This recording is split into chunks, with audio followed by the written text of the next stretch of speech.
Avant de clôturer avec le président Jean-Christophe Pic et en attendant Madame la ministre, je voudrais qu'on évoque un sujet qui est votre quotidien, qui est celui de la sécurité routière.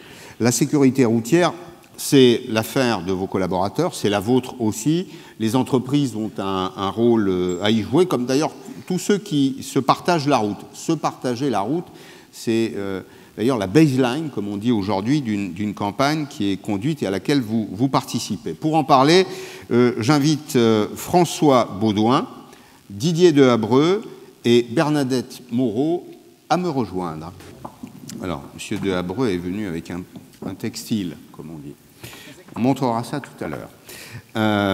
Je fais les présentations rapidement. François Baudouin, vous êtes transporteur, président de la fédération, la FNTR Bretagne, un territoire d'actualité dans le secteur du transport, hein, la Bretagne.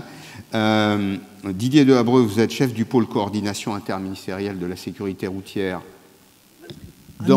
en Ille-et-Vilaine. Dans le 35. Dans le 35. Mais vous avez aussi une mission nationale. Oui, chargé de mission nationale pour l'opération de la route se partage, dont on va parler tout à l'heure. Bon. Et Madame Bernadette Moreau, vous êtes la fondation, vous représentez ici la fondation Vinci Autoroute. Je voudrais pour commencer, François, que vous nous parliez de cette initiative La route se partage. Alors, pour en parler en détail, je laisserai la parole à Didier Dehabreux, qui la connaît sur le plan technique mieux que moi. C'est une opération qu'effectivement la FNTR Bretagne soutient, puisqu'à notre dernière Assemblée Générale, nous en avons fait la présentation, et qu'elle a duré tout l'été pour ceux qui ont été attentifs et qui aiment le vélo sur les parcours et les étapes du Tour de France. Cette opération a été relayée. Avant de rentrer dans le détail, encore une fois, avec M. Dehabreux sur cette opération, je voudrais quand même, malgré tout, enfoncer les portes ouvertes, mais redire que la sécurité routière, c'est une préoccupation transversale pour nous, chefs d'entreprise, tous les jours, dans tout ce que nous faisons, dans toutes les étapes de notre travail, depuis la formation, en passant par le recrutement, le choix de nos véhicules, leur entretien, la préparation et la gestion du planning d'exploitation, etc., etc., etc. Donc, quitte à faire comme M. Jourdain de la Pro sans le savoir, je veux quand même redire à quel point ce sujet nous importe énormément tous les jours et que ça doit être rappelé. Est-ce qu'on a d'ailleurs des chiffres un peu précis dans ce domaine? Souvent, d'ailleurs, quand on rentre dans les chiffres, on s'aperçoit que c'est dans le détail qu'on trouve le diable, ça on le savait depuis très longtemps, mais on sait aussi que ça peut déconstruire un certain nombre d'idées reçues sur la sécurité. Tout à fait, exactement, et notamment par rapport aux transporteurs routiers et les chauffeurs de poids lourds. Donc le risque routier est un risque à part entière et souvent sous-estimé quand même au niveau des entreprises, au niveau des documents uniques. Il faut quand même savoir qu'un accident mortel sur 2 en entreprise l'est sur la route, que ce soit en mission ou que ce soit en trajet domicile-travail. Donc c'était un point important du sujet. Quelques chiffres rapides, on a vu ça, le point. Donc il y a 55 chauffeurs poids lourds qui ont été... sont tués sur la route l'année dernière, en 2015 aussi, ce qui représente 2% de la masse.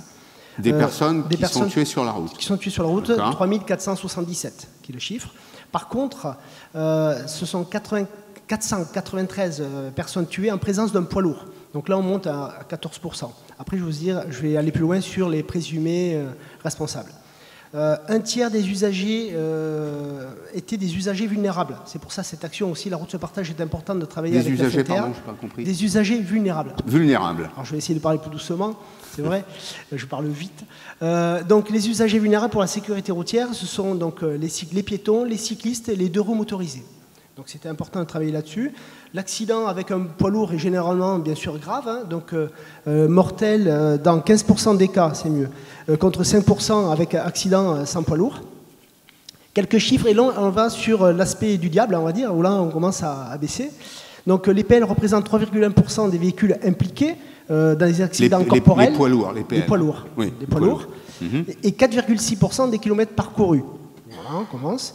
Les conducteurs poids lourds sont présumés responsables dans 28% des accidents mortels. Donc c'est quand même un chiffre quand même assez fort. C'est pour ça qu'il faut travailler là-dessus. soit quand même beaucoup moins que les autres conducteurs. Alors qui sont les autres? Les véhicules de tourisme. Il n'y a pas que ça sur la route. Non, vous avez les 2 roues motorisés à 22%, et souvent ils se tuent seuls, on va dire. Ils se tuent seuls, donc eux ils sont à 33%. Et après, il y a les piétons en dessous et les cyclistes qui sont un peu au-dessus du 28%. Donc vous voyez, c'est important de faire passer un message. Pardon, c'est un peu macabre. Je sais pas beaucoup la comptabilité, surtout celle-ci, mais en substance, ça montre quand même que les professionnels de la route sont plutôt attentifs. Qui sont professionnels. Oui, ils sont professionnels. Et justement, on va venir après sur les actions que l'on mène avec eux, et on montre que les professionnels de la route sont des professionnels de la route avec des formations, avec des moments de sensibilisation, et c'est important de travailler sur ce sujet.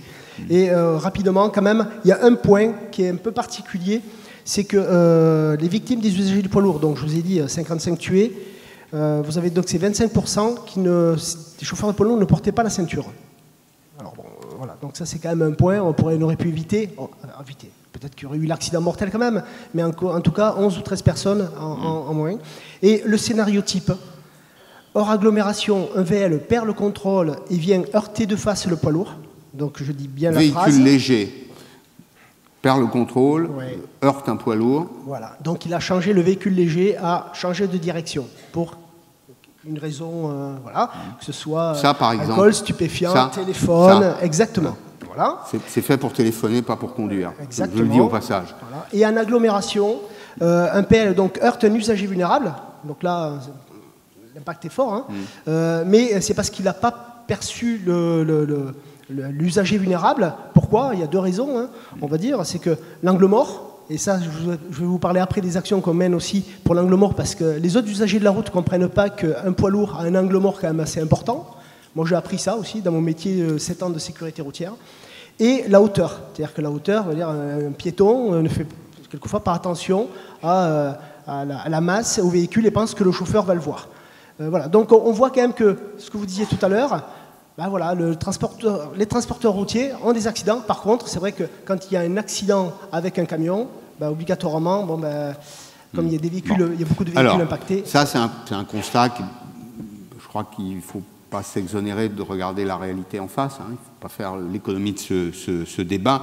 La route peut être un endroit dangereux, mais elle se partage.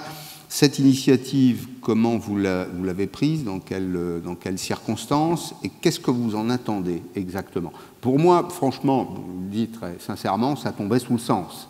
La route se partage évidemment. Bien sûr. Alors, Didier Debreu est notre partenaire et la sécurité routière dans cette opération. Ce qu'on a voulu faire, c'est à travers une histoire finalement qui parle à tout le monde, puisque tout le monde est cycliste d'une façon ou d'une autre. Mettre en avant l'implication de la profession routière dans la sécurité pour tous les usagers. Alors, on peut peut-être montrer les visuels. Je ne sais pas si on voit à l'écran. Voilà, on voit l'affiche. Vous l'avez devant vous. La route. Donc déjà, ça passe par cette affiche est placardée sur un certain nombre de véhicules en Bretagne, notamment chez moi, dans mon entreprise. Elle vise à alerter, bien entendu, le grand public sur la nécessité de se déporter pour dépasser en sécurité un cycliste. Voilà. Là, je ne vois pas de camion. Non, mais c'est une bonne remarque, mais ça marche aussi en camion. Toutefois, j'en profite et je me permets, avec l'accord de M. Debreu, pour dire aussi que vous avez raison, le constat doit être fait de façon, on va dire, honnête et transparente. Quant à la dangerosité potentielle d'un camion sur la route, c'est vrai. Pour autant, il ne faut pas non plus exonérer, accepter de porter toutes les responsabilités. Et par cette campagne, ce qu'on a aussi voulu faire, c'est aussi alerter nos amis cyclistes. Un cycliste sur la route, c'est malheureux, mais je crois que la vérité nous oblige à dire que c'est parfois peu respectueux du code de la route, que nous respectons, nous. Et donc il est fondamental que cette campagne soit connue parce qu'elle a double sens et c'est bien tout l'intérêt, à mon avis, de la poursuivre. C'est un vrai sujet. À chaque fois qu'on l'aborde sur RMC aux grandes gueules, c'est 5000 votes. Il y a une vraie préoccupation. Ce que vous dites et ce qui est non dit souvent, alors peut-être pas dans les zones rurales, quoique, je les connais moins bien que vous sans doute, mais dans les zones urbaines, on a aujourd'hui des 2 roues, des cyclistes qui se comportent en dehors de toutes les règles du code de la route et qui jouent un peu avec leur vie. Alors vous allez pouvoir me montrer le maillot face avant. Parce que sinon on pourrait dire que c'est toujours les autres. Comme ça. Voilà. Voilà. Voilà. Non, je ne veux pas le mettre. Non, pas tout de suite. Pas envie. Hein? Donc c'est une opération qui est partie quand même donc de Bretagne, d'Ille-et-Vilaine, avec un constat de risque sur la route. C'est parti des cyclistes, où certains cyclistes sont venus me voir pour me dire ben oui, nous maintenant on prend la route et on a des difficultés parce que les automobilistes et les camions nous frôlent. Très bien. Sauf que moi, en termes de sécurité routière, je prends acte, et après à partir de là, on fait des analyses, on regarde des statistiques. Et on voit aussi que les cyclistes ne sont pas tout à fait amendables, enfin ils sont amendables de certains accidents. Donc en France, c'est 162 cyclistes qui sont tués en France et plus de 4000 blessés. Et on a monté cette opération, la route se partage, et aujourd'hui on est sur le Tour de France. Alors pardon, mais quel est l'écho? Je suis obligé de vous poser cette question. C'est bien de dire, voilà, il y a des comportements qui sont peu responsables, mais est-ce que ce que vous dites reçoit un écho favorable, y compris des intéressés? L'écho, si je suis ici déjà à vous présenter cette opération avec la FNTR Bretagne et la FNTR au niveau national, c'est que déjà il y a eu un écho sur cette opération. Pourquoi? C'est que même aujourd'hui les cyclistes ont pris conscience, enfin la FFC, FFCT, donc les cyclistes ruraux, hein, comme vous le disiez tout à l'heure, parce que oui. Non mais c'est le terme, il n'y a pas de souci. Enfin ils n'aiment pas trop, mais bon, enfin, voilà. Il faut quand même. Mais aujourd'hui, ils veulent s'engager aussi pour qu'il y ait une entente, pour que chacun comprenne qu'on cohabite ensemble sur cette voie, mais en même temps en toute sécurité. Il faut que les cyclistes comprennent qu'un transporteur routier, avec son camion, il a des contraintes d'angle mort, de gération. Oui, bien sûr. Voilà, ça c'est un point important. Il faut savoir qu'en Bretagne, quand même, on a lancé, c'est pas la première opération, c'est déjà depuis 2013, on a lancé plusieurs opérations. Et on a lancé une opération qui était « Prends ma place ». On avait fait une grande place, l'esplanade Charles de Gaulle, si vous connaissez à Rennes, où on avait mis tous les utilisateurs de la voie publique. On avait mis des piétons, des cyclistes, des motos, des cars, des bus, enfin voilà. Et l'idée, c'est de faire monter un cycliste dans un camion pour lui faire comprendre les problématiques du transport routier et inversement aussi. Donc on voit qu'il y a des solutions. On peut monter des actions de sensibilisation, que ce soit dans le monde de l'entreprise. C'est ce qui est fait, alors c'est vrai, vous allez dire en Bretagne, parce que je suis en Bretagne, on fait des tests, hein, parce qu'après ça va repartir, parce que cette opération, je pense qu'elle va aller plus loin, ou avec l'AFTRA, CARCEPT Prève. Allez-y. On a fait des actions de sensibilisation lors des trophées du concours des meilleurs conducteurs. Alors, je vais venir à vous, Madame Moreau, mais j'avais encore une question pour ces messieurs. On sait que dans le domaine de la sensibilisation, la répétition, ça finit par marcher. C'est le vieux théorème du marketing, repetition makes reputation. Bon, donc il faut informer en temps réel. Simplement, le problème auquel vous êtes confrontés, c'est aussi que les campagnes répétitives se commodisent. Et finalement, on ne les écoute plus. Comment on fait pour s'exprimer de façon constante, mais en même temps en captant l'attention du public, messieurs? Alors, c'est vrai que c'est une difficulté. La communication, c'est même vous qui êtes plus du métier que nous, en tant que tel. C'est-à-dire qu'il faut faire passer des messages, que ce soit donc par la radio, que ce soit par la télé, que ce soit par des actions de sensibilisation, que ce soit par des actions de partenariat.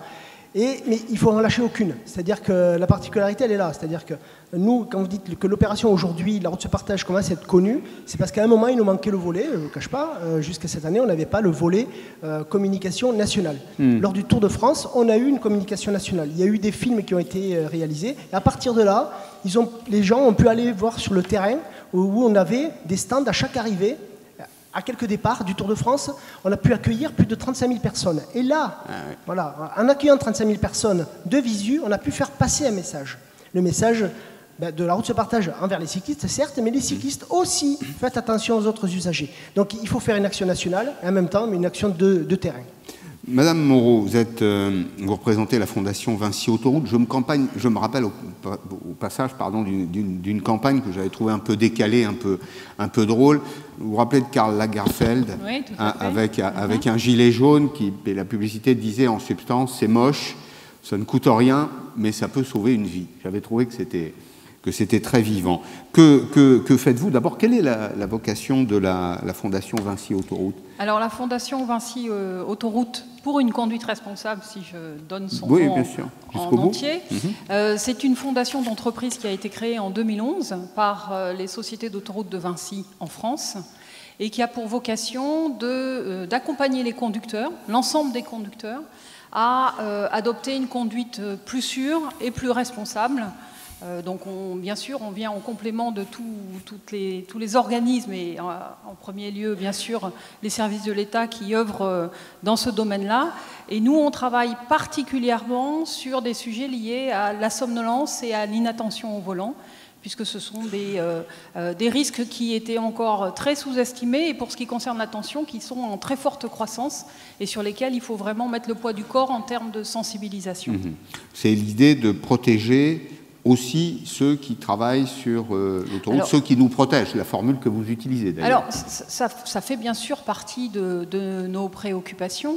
Je vous ai dit qu'on s'adressait à l'ensemble des conducteurs, mais c'est vrai que plus largement, on s'adresse à l'ensemble des conducteurs et à l'ensemble des acteurs de la route. Et en ça, on se rejoint beaucoup dans le partage de la route. C'est vrai qu'il y a une préoccupation qui est particulièrement forte en ce moment, cette année, qui est celle de la sécurité des personnels intervenant sur les routes et sur les autoroutes, puisque cette année, il y a une très forte recrudescence de ces accidents. Des accidents qui se caractérisent par des heurts de fourgons, alors les fourgons jaunes ou oranges selon le réseau, et bien sûr ces accidents peuvent être dramatiques, parce que quand il y a un fourgon, ça veut dire qu'il y a des hommes en jaune, des hommes en orange qui sont autour et qui travaillent pour sécuriser les voies et pour faciliter, pour entretenir le réseau, pour le bien-être et la sécurité de tous. Avez-vous noté que les professionnels de la route sont particulièrement sensibles à ces questions? Je ne vous pose pas la question pour les automobilistes, parce que je sais qu'à chaque fois qu'on monte dans un véhicule automobile, le sien en général, la psychologie change. On a l'impression d'être dans un autre espace, que tout est possible, que tout est permis. Enfin, on se dit les choses très, très simplement, mais là, on a affaire à des professionnels, ils travaillent. Oui, tout à fait, c'est ce qu'on a dit là depuis le début. C'est clair qu'on s'adresse à des professionnels de la route qui savent ce que ça veut dire la sécurité, qui sont formés du début à la fin de leur activité. Tous le sont. En tout cas, je pense que les Français, ceux qui sont ici donc je précise ma question, il n'y a pas de différence de comportement? C'est difficile enfin en tout cas je ne suis pas sûre d'être la mieux placée pour donner des bons points aux uns et aux autres. Probablement il y a des secteurs qui sont peut-être un petit peu moins avancés, un peu moins matures en termes de démarche de prévention, parce qu'il s'agit bien de ça. La prévention, comme on le disait, ça commence par le document unique, ça se poursuit par la formation et par des équipements de bonne qualité, sûrs, et des véhicules qui roulent de façon sûre. Et tout ça, ça contribue à faire une route plus sûre et la sécurité de tous. Ce que je pense important à dire, c'est que on a bien vu effectivement que les messages de prévention, ils doivent être toujours avec le même discours, c'est bien ce que vous disiez, mais de façon différente. La même philosophie en tout cas. Exactement, les mêmes messages, mais il faut varier la façon de les dire, parce qu'effectivement, il peut y avoir de l'usure. Nous, on travaille bien sûr auprès du grand public, l'ensemble des conducteurs qui roulent sur le réseau routier, pas seulement autoroutier.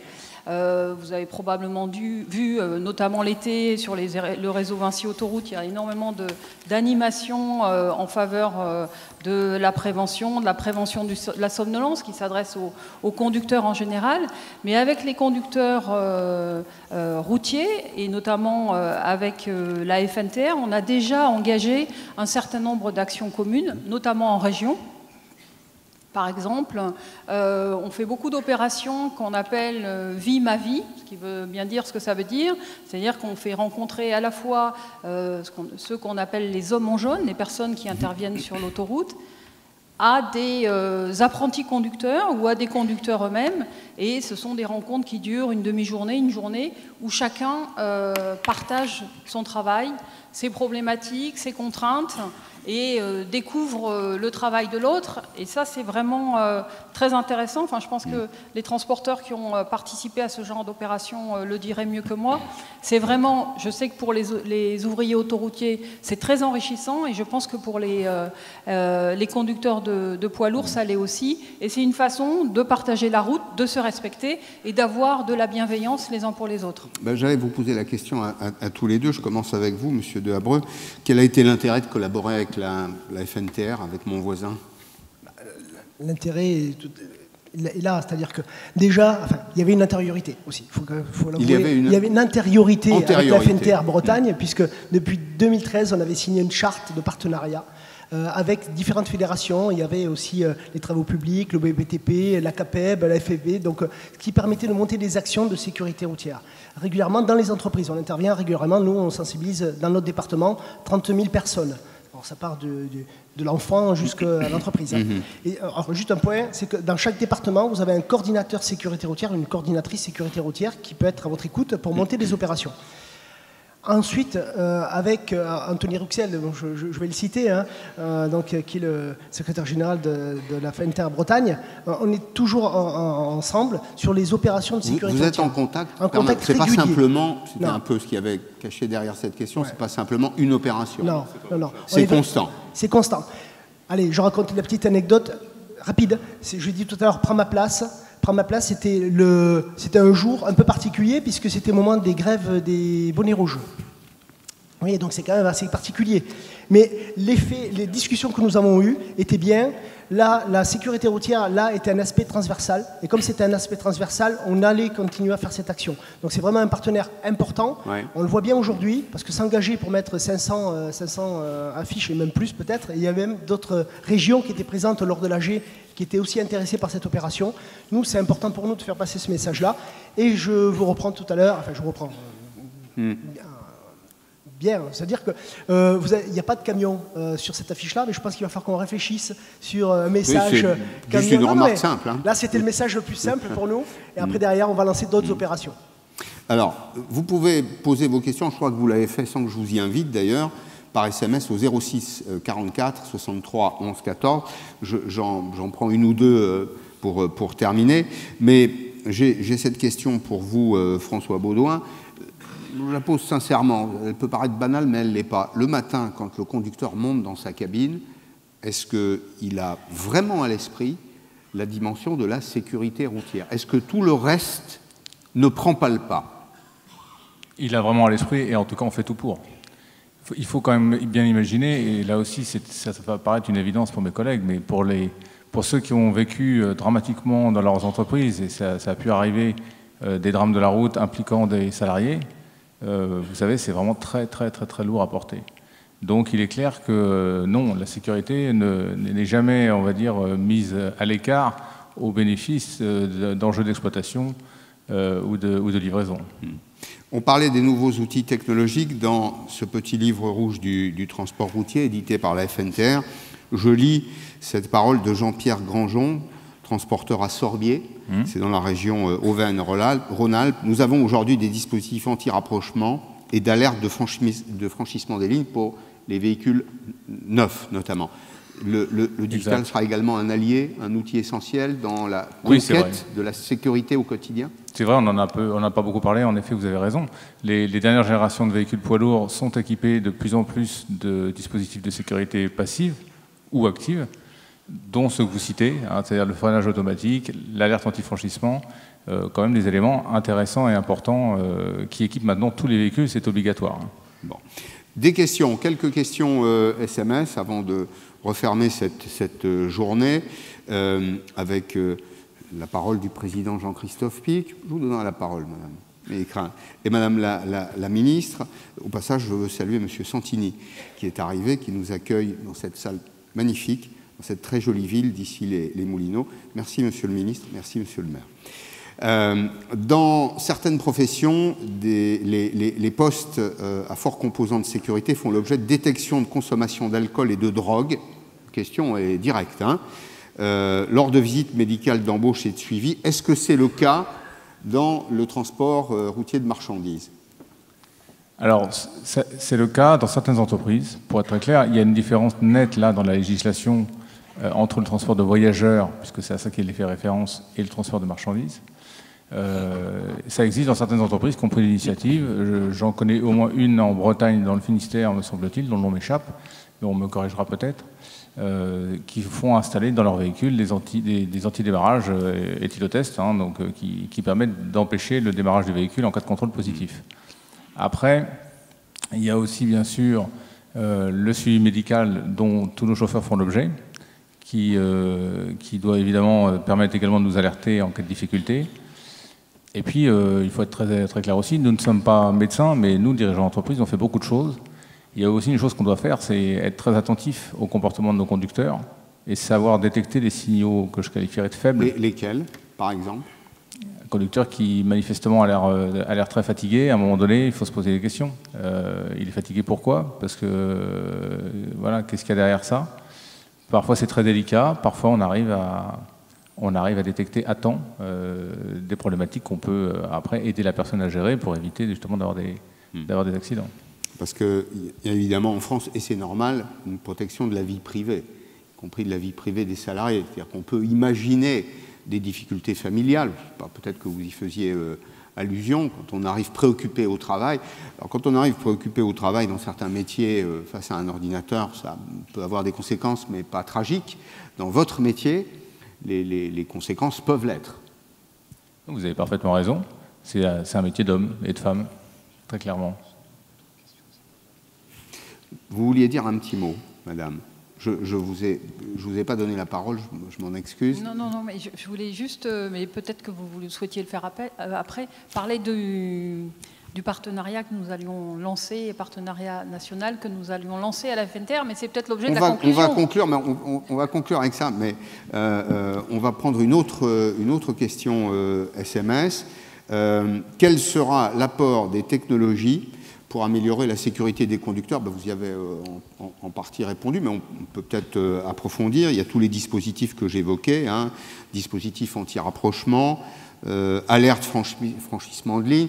Il y a aussi peut-être des dispositifs à l'intérieur de la cabine qui permettent précisément d'allumer des warnings quand la situation se complique pour le chauffeur.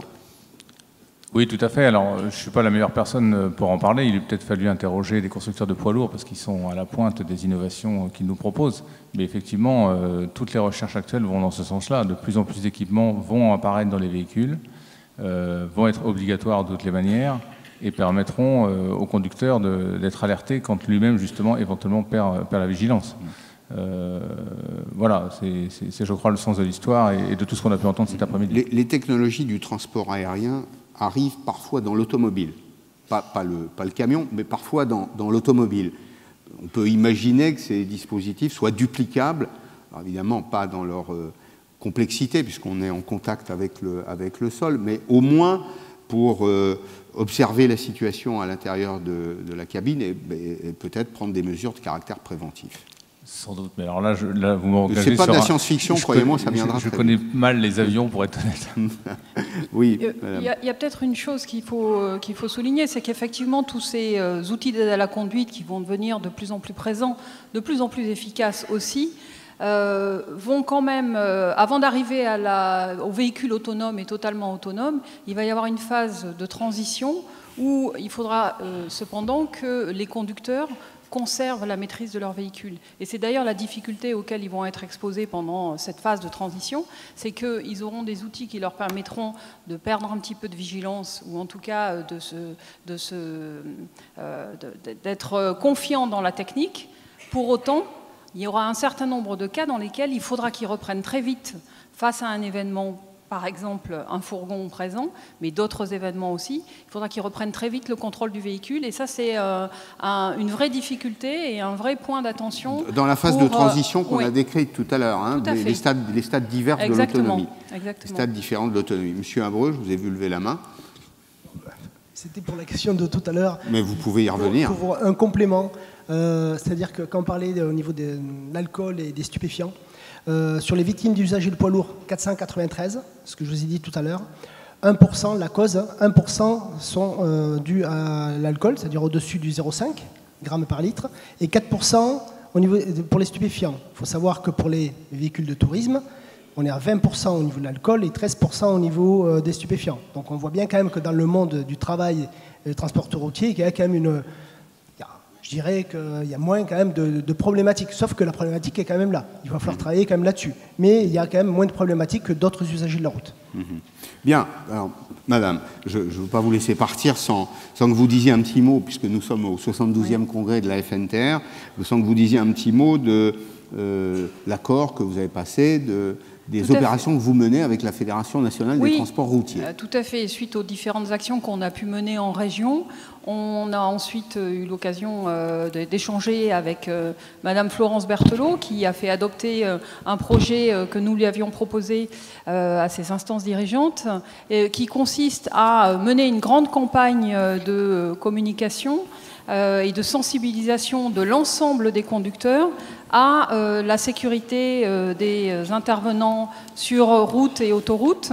Et d'ailleurs, puisqu'il y a des représentants de l'État qui sont là, je peux profiter de ce moment pour signaler, certains d'entre vous sont déjà au courant probablement, l'organisation d'une journée nationale pour la sécurité du personnel intervenant sur les routes et les autoroutes, entre les sociétés d'autoroutes d'une part et les agents et les services du ministère des Transports. De l'État. Et donc, à la suite de cette action, nous souhaitons proposer aux transporteurs, avec la FNTR bien sûr, de relancer, de prolonger cette action, cette campagne, en faisant de l'affichage sur l'arrière des poids lourds, puisque c'est un vrai média, c'est une façon d'atteindre très facilement l'ensemble des conducteurs, et donc de relayer cette campagne sur l'ensemble des routes, et pendant un certain temps qui fera en sorte que la campagne soit un peu plus longue que celle affichée, que celle mise en œuvre le 20 octobre. Voilà. Et donc je fais un appel à candidature avec l'accord de Florence Berthelot, et je sollicite l'ensemble des adhérents de la FNTR, ceux qui sont présents, mais aussi j'espère que d'autres pourront relayer ce message. Donc un appel à candidature pour que la Fondation Vinci Autoroute puisse afficher des affiches pour favoriser la sensibilisation à la sécurité des personnels intervenant sur autoroute et sur route, et en nous faisant part de vos capacités de prêt de ces arrières de camions. Ces arrières de camions. Voilà. Merci beaucoup à tous les trois. Merci. La sécurité routière, c'est votre affaire, c'est capital. C'est l'affaire de tous. Merci beaucoup. Merci madame. Merci monsieur Dehabreux.